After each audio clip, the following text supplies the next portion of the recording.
Comes to Andre and the decision to not play him for the foreseeable future, where do you stand on that? I mean, again, we discussed it as a group, front office. We had the conversations with Andre and his representation, and thought we came to the right conclusion that was best for everybody. I have a ton of respect for Andre as a human being and as a basketball player. And we always want to do what's right by our guys. And sometimes, you're forced into difficult positions that's not easy to navigate. But in respect to Dre and all that he's done and accomplished, and as much as he's helped us, we thought this was the fairest thing to do for him. And he was on board with it? I mean, obviously, none of us wanted it to come to this. I think, and you can let Dre speak for himself, but, we had a good relationship. He liked it here in Cleveland.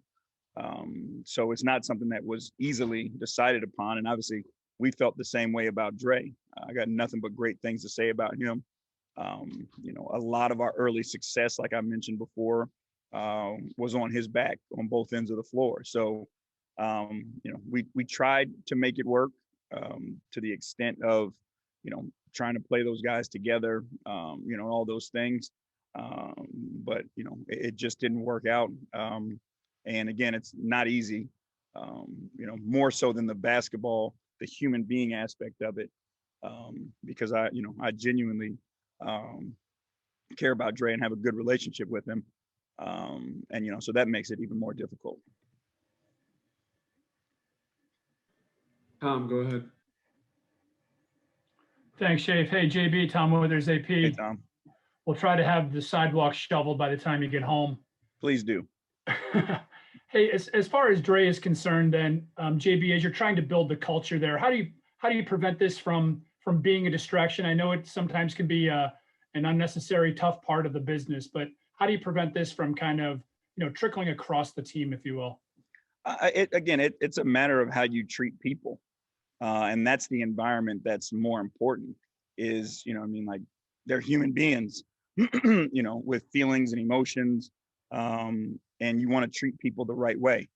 And that is the only thing that matters. And, it's not always going to be easy, but you hope that the way that you've treated them leading up to the difficult times, they understand where you're coming from and who you are and what you're about as an organization. And it'll impact each individual differently.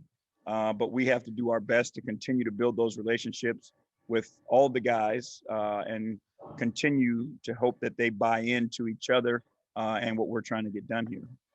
Yeah, JB, this is kind of an administrative question, but is Andre going to continue to practice, or, I mean, is he just going to be at the games? I mean, I presume he wants to stay in shape, so I just wondered, how is that going to work?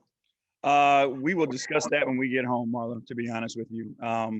He's here, like you said, he'll be at the game tonight. And then we'll continue, when we get home tomorrow, to lay the plan out, talk to him about what he wants to do, talk to his representation, and we'll figure it out from there. And one thing in regards to Jared, do you think there was a little bit of the looking over your shoulder kind of thing because the two of them, that didn't allow that to work? You know what I mean? Like, no, not at all. Not at all. These guys are, they are class acts, both of them. And they were supportive of one another. We never had any friction, any issue between the two of them. So no, not at all. And I want to make an emphasis on that that was never the case. Thank you. Peter. JB, Andre was on the bench with you guys last night, and like you said, he's going to be on the bench again tonight against the Warriors, and he obviously knew what the plan was during last night's game. What was his engagement level like in that kind of environment, knowing what he knew? He was good, and again, like, he's been a great teammate in the entirety of his time here in Cleveland. And he continued that last night. He's got great relationships with his teammates from top down, and he's supportive of those guys. So again, he is a really good person, and I don't expect that to change. difficult, yes. You know what I mean? Like I don't want to deny that. It's not easy, I'm sure. But he's been great with his teammates and engaging with his teammates as well.